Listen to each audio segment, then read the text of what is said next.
Nous allons nous intéresser aujourd'hui à la résolution du type ax plus by égale c. Donc j'ai pris cet exemple suivant et on va essayer de voir comment on peut d'abord prouver qu'il existe bien des solutions, puis après trouver les solutions sous la forme générale. La première chose que nous allons voir, c'est est-ce que cette équation admet des solutions. Pour ça, il va falloir qu'on calcule le PGCD de 189 et 255. Il y a deux façons pour calculer le PGCD de deux nombres entiers. Soit on utilise la décomposition en nombres premiers. Donc là, vous voyez, j'ai décomposé 189 en divisant par 3. Puis j'ai continué comme ça jusqu'à ce que le dernier reste soit 1. Puis 255 divisant par 3, 5 et 17. Et le PGCD, je le trouve en trouvant les facteurs communs, c'est-à-dire les diviseurs communs. Ici, il n'y en a qu'un, c'est 3. Donc, ça veut dire que je peux écrire 3 sous la forme 3 fois 1, une fois le PGCD. Ça veut dire que cette équation aura des solutions. Donc, il faut juste vérifier, donc le PGCD est égal à 3. Ici, on a bien un multiple de 3, donc on aura bien un couple solution, voire une infinité de solutions sous une certaine forme. La deuxième chose qu'on va voir maintenant qu'on sait qu'il y a des solutions, on va vous demander de vérifier qu'un couple solution marche. Par exemple, ici, c'est le couple 27 moins 20. Alors, je montrerai dans une autre vidéo comment on peut trouver ce couple solution en utilisant justement la division euclidienne. Alors, la division euclidienne, on l'a fait intervenir ici en recherchant le PGCD, c'était la deuxième méthode. Elle est un peu plus longue, mais elle marche. J'ai commencé par faire 255 divisé par 189. J'ai trouvé un quotient de 1 et un reste de 66. Je reprends maintenant 189 et 66. J'ai divisé 189 par 66, un quotient de 2, un reste de 57. Je continue avec 66 et 57. Un quotient de 1, un reste de 9. Je continue avec 57 et 9. Et à partir de là, j'ai un quotient de 6, un reste de 3. Je continue 9 par 3 et là, mon reste est nul. Ça veut dire que le dernier reste non nul est 3. Ça veut dire que le PGCD de 189 et 255, est bien égal à 3. Donc ça, c'était une autre méthode pour trouver le PGCD.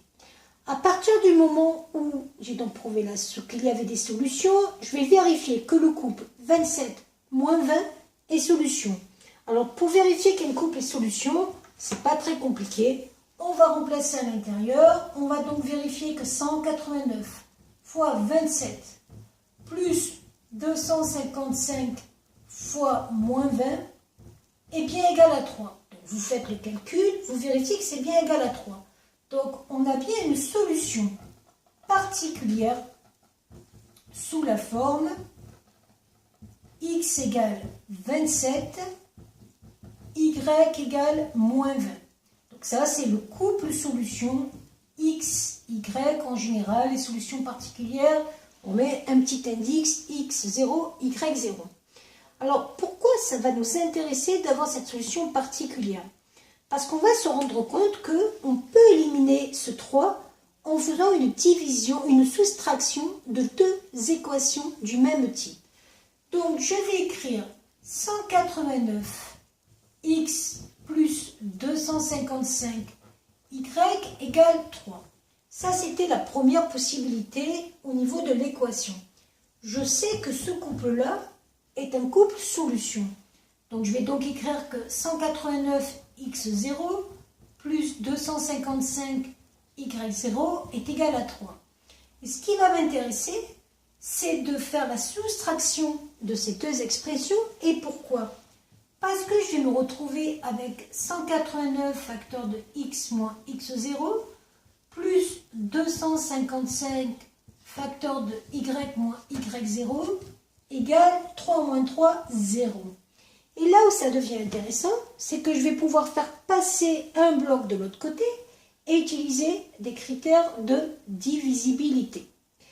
Alors, on peut éviter de faire des calculs aussi gros en prenant aussi l'équation réduite, donc je ferai la méthode tout à l'heure.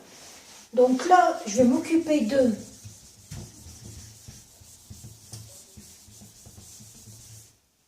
faire passer de l'autre côté, comme j'ai dit, j'arrive donc à 189 x moins x0, c'est-à-dire x moins 27, égale moins 255 y moins y0, c'est-à-dire y plus 20. Je vois que 189 et 255 ne sont pas premiers entre eux, donc je vais diviser par le PGCD. Donc si je divise par le PGCD, j'arrive en divisant par 3 à 63 x moins 27 égale 255 divisé par 3 moins 85 y plus 20. Et quel est l'intérêt d'écrire sous cette forme? C'est que les entiers 63 et 85 sont premiers entre eux. Donc là, on peut utiliser le théorème de Bézout, de théorème de Gauss, pardon. Tout à l'heure, quand on parlait de ça, c'était le théorème de Bézout. Le théorème de Bézout, de Gauss, nous dit quoi? Si A divise BC et que A est premier avec B, alors A divise C. Donc ça va nous permettre d'enlever un facteur et donc d'avoir la possibilité d'écrire sous la forme d'un nombre proportionnel à quelque chose. Donc si A divise BC et que A est premier avec B. Alors on peut l'utiliser, ce théorème de Gauss, de plusieurs façons. Mais nous, on va en choisir une et on va s'y arrêter pour faire la suite de l'exercice. Donc le A que je vais utiliser, c'est par exemple 63. J'ai 63 qui divise ce produit. J'ai 63 qui est premier avec 85. Ça, on peut le voir en calculant le PGCD de 63 et 85. Donc 63 divise y plus 20. Le moins, en fin de compte, n'intervient pas trop dans la mesure où c'est toujours un facteur près. Donc, le théorème de Gauss nous dirait quoi? Donc, théorème de Gauss. J'ai 63 qui divise le produit moins 85 y plus 20. J'ai 63 qui est premier avec 85 ou moins 85, c'est un facteur près de toute façon. Alors, 63 divise le facteur y plus 20.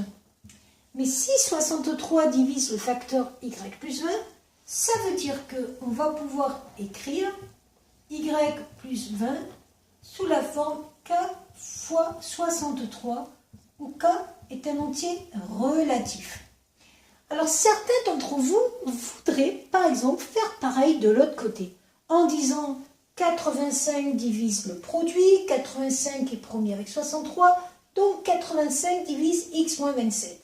Sauf que si vous utilisez cette méthode, vous allez trouver un autre facteur k', mais qui ne sera pas le même. Et donc on n'aura pas de lien entre ce x et ce y.